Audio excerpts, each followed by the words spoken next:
ច្រើនពរញាតិញោមពុទ្ធបរិស័ទវត្តភ្នំកូនឆ្កែពរការកសាងសាលាធម្មសទ្ធាកំពុងតែខ្វះខាតថវិកាសូមបណ្ឌបាតញាតិញោមជួយ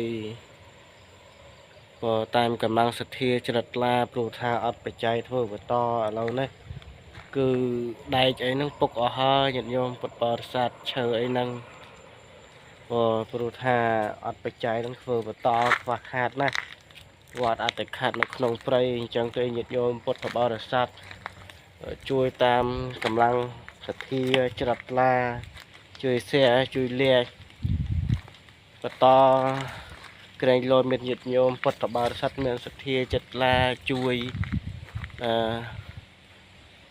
ដល់វត្តដល់ព្រះសង្ឃដល់វត្តភ្នំកូនឆ្កែដែលកំពុងតែខ្វះខាត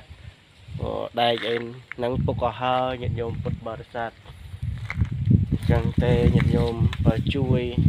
$1ក្តី$2ក្តីសម្រាប់ធ្វើសាលាធម្មសទ្ធាបន្តជាចុងក្រោយអាត្មាភាពសូមជូនពុទ្ធពរព្រះញាតិញោមទាំងឡាយ4ប្រការ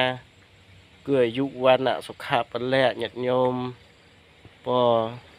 រណាសម្បត្តិណាក៏សូមឲ្យបានដូចក្តីប្រាថ្នាសូមអនុមោទនា